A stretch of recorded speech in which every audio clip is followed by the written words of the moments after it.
وہ ہے مسجد گوہر شاد اندرون حرم. گوہر شاد امیر تیمور جو تھا اس زمانے میں، اس کی جو بہو، اس کا جو بیٹا تھا شاہ رخ، اس کی بیوی کا نام تھا گوہر شاد. انتہائی دیندار عورت تھی، انتہائی باپردہ عورت تھی، یعنی بادشاہ کی بہو، اور آج تک کسی نے اس کا چہرہ نہیں دیکھا تھا.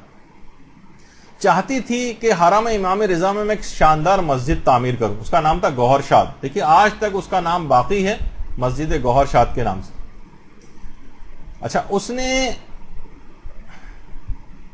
ایسے مزدور اور معمار بھرتی کے جن سے باقاعدہ شرائط نامہ لکھوایا گیا کہ تعمیر حرم امام رضا کی جو مسجد ہے، اس کا کوئی بھی کام جب بھی وہ کریں گے، کوئی بھی مزدور بغیر وضو کے کوئی کام نہیں کرے گا.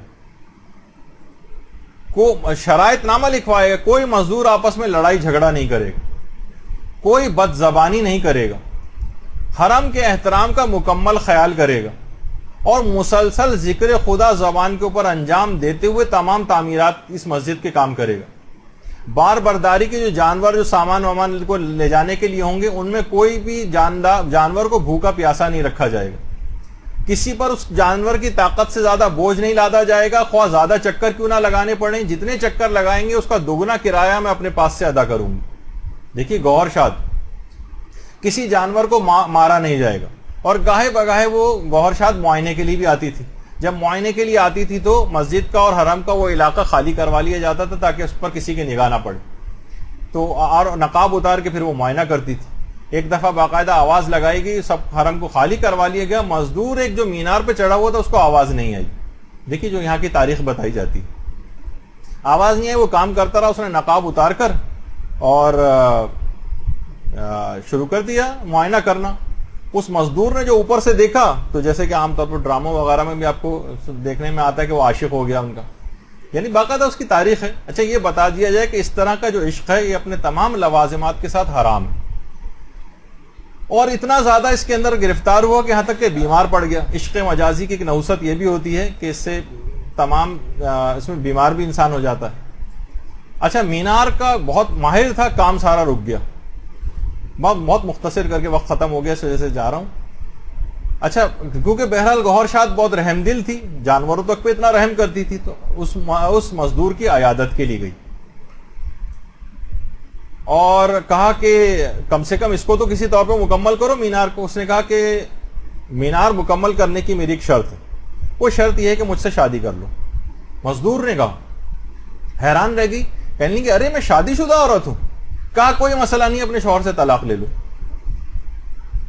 ایک اور بات بتا دی جائے، فقہی مسئلہ ہے کہ کسی شادی شدہ عورت کو نکاح کا پیغام دینا یہ حرام ہے. حتیٰ کہ اگر کوئی عورت طلاق رجعی کی حالت میں بھی ہے تو اس سے کوئی ایسی انڈرسٹینڈنگ یا بات چیت کی اب تو تمہارے شوہر سے طلاق ہو رہی ہے، اس کے بعد ہم دونوں آپس میں شادی کر لیں گے، یہ والا بات چیت کرنا بھی حرام. طلاق رجعی میں بھی شوہر جو ہے وہ اس سے رجوع کر سکتا ہے. ابھی تک وہ پہلے شوہر کی اجازت کے بغیر بلکہ گھر سے باہر بھی نہیں جا سکتی.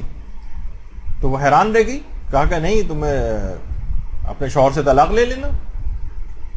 اس نے کہا اچھا ٹھیک ہے، تم ایک شرط جب یہ لگا رہے ہو تو ایک شرط میری بھی، کہ تمہیں کم سے کم 40 روز تمام نمازیں اس مسجد کے اندر اس انداز سے ادا کرنی ہے کہ غیر خدا کا کوئی خیال تمہارے دماغ میں نہ آئے.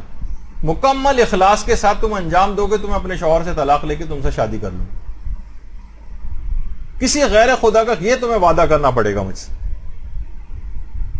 اچھا، وہ روزانہ اس نے قبول کر لیا، روزانہ مسجد میں آنے لگا اور روزانہ آ کر نمازیں خشوع و خضوع کے ساتھ پڑھنے لگا، اور اس دوران مینار کی تعمیر کا کام بھی کرتا گیا. اچھا، جیسے جیسے 40واں دن قریب آ رہا تھا، گوہر شاد دل کے اندر بہت پریشان تھی. امام رضا علیہ الصلوۃ والسلام سے توسل کیا، اللہم صلی علی محمد.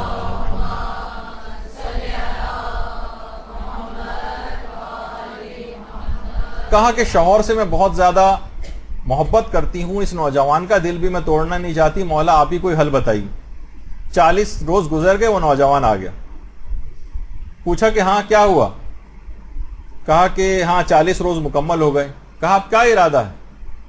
نوجوان نے، کیا میں طلاق لے لوں اپنے شوہر سے؟ اس نے کہا نہیں، اب اس کی کوئی ضرورت نہیں، تم اپنے شوہر کے ساتھ خوش رہو، مجھے اپنے پروردگار کے عشق حقیقی کی دولت اب مجھ کو مل گئی. اللہم صلی علی محمد۔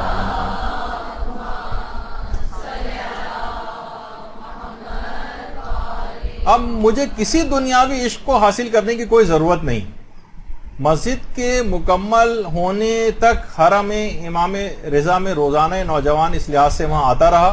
اس کے بعد مسجد کے مکمل ہونے کے بعد جو پہلا پیش امام بنا ہے مسجد گوہر شاد کا، وہ یہی نوجوان تھا، یہ نوجوان مزدور آیت اللہ شیخ محمد صادق حمدانی جو زمانے میں فقیہ تھے، ان سے باقاعدہ پھر علم دین اس نے حاصل کرنا شروع کیا۔ تو آپ نے دیکھا کہ بہرحال مکمل اخلاص کے ساتھ اس نوجوان اور اس گوہر شاد کا جو اخلاص اس کے اندر تھا، اور اس لحاظ سے جو ثواب جاریہ کے کاموں کی اس کی نیت تھی کہ ایک ایسی مسجد میں بناؤں مکمل اخلاص کے ساتھ، آج تک اس کا نام اس مسجد کے نام کے ساتھ جڑا ہوا ہے۔ مسجد گوہر شاد حرم امام رضا کی مشہور ترین جو ہے مساجد کے اندر سے ہے۔ اور دیکھیے اب اس کے بعد جتنے بھی، ابھی جیسے کہ آپ سے کہا تھا کہ جو بھی آپ وہاں پر نذورات میں دیتے ہیں، وہاں جتنے لوگ آ کر نماز پڑھتے ہیں ان سب کے نمازوں کے اندر آپ شریک ہو جاتے ہیں، جتنی جماعت وہاں پر ہوتی ہے ان سب کے اندر آپ شریک ہو جاتے ہیں، ان سب کے ثوابوں میں۔ تو سوچیے اس گوہر شاد اور اس نوجوان نے جو اخلاص کے ساتھ کام کیا تھا، ان سب کے ثوابوں میں وہ نوجوان شریک ہوں۔ تو اس خاتون نے جو اس وقت کی جو عفت معابی اور تقوی جو دکھایا تھا، اس کے لحاظ سے، اور جتنے بھی عفت معاب نوجوان لڑکے اور لڑکیاں جن کی شادیوں میں تاخیر بھی ہو رہی ہے اور وہ عزت و عفت کے ساتھ پھر بھی بغیر گناہ کیے رہ رہے ہیں، ان سب کے لیے بھی سب مل کر بآواز بلند ایک درود بھیجیے۔